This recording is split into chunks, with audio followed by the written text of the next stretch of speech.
Ito ang Batman mula sa Mexico na tinitape sa poste yung mga kriminal. Makalat nga itong balita na ito sa Mexico kung saan pinaghahanap na nga ng mga pulis yung Batman daw sa lugar nila. Sa katunayan, tinawag pa nga nila siyang The Mexican Batman or The Batman of Lagos de Moreno. Pero bakit nga ba? Mexico, talamak kasi yung nakawan ng mga motor kasi siguro maluwag nga yung batas nila and wala namang masyadong ginagawang aksyon yung mga kapulisan nga sa kanila.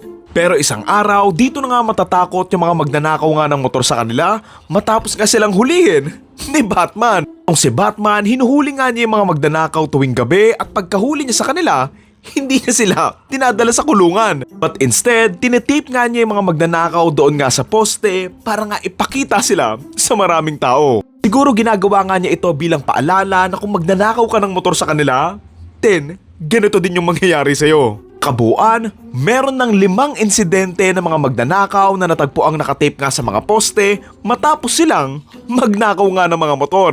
Ang nakakamangha pa dyan, nangyari lang itong lahat sa loob lang ng 10 araw. So basically, every other day, meron siyang nahuhuli. Nag-start nga daw ito noong June 13 sa Lagos de Moreno, Jalisco, Mexico. Kaya nga tinatawag nga nila yung humuhuli sa kanila na The Batman of Lagos de Moreno. Ang nakakatawa pa dito, pinagtitripan ng Batman sa lugar nila yung mga nahuhuli niyang kriminal. Dahil habang nakatape nga sila doon sa poste na hindi nga sila makagalaw at hindi nga sila makalaban, dinodrawingan nga ni Batman yung mga mukha nila ng mga bigote, balahibo ng pusa, or may nakasulat nga sa mukha nila na salitang magnanakaw nga sila.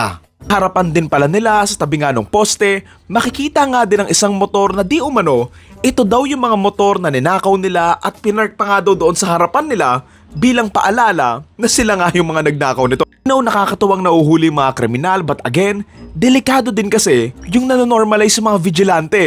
Kasi kung walang batas na susundan, then magkakagulo yung buong mundo. So obviously mga pulis nga sa Mexico, gusto rin talaga nilang mahuli nga itong si Batman para nga managot siya doon sa mga ginawa niya. Kasi even though satisfying yung panguhuli nga niya ng mga kriminal, again, illegal pa rin yun eh. Ang medyo nakakabahala lang din naman din dito as of now, hindi daw masyadong iniimbestigahan ng mga pulis yung mga kriminal na hinuhuli nga ni Batman. I mean, wala pa naman talagang sapat na ebidensya na talagang sila yung mga nagnakaw nga ng mga motor. Sana maimbestigahan pa rin kasi even though mali nga yung approach ni Batman, at the end of the day, kung kriminal talaga tong mga to, then dapat na managot sila sa mga ginawa rin nila. Ayun na rin sa mga kapulisan sa kanila, hindi na rin daw nakakagulat na dumadami nga daw yung mga vigilante sa lugar nila. Recently, may isang grupo nga daw ng mga babae ang may daladalang mga bengbeng para protektahan daw yung sarili nila sa ibang mga masasamang grupo. Personally feeling ko, mas kailangan galingan ng gobyerno and kapulisan sa kanila yung pagbibigay ng hustisya eh. Mas galingan nila na mas magkaroon ng maayos na sistema and syempre,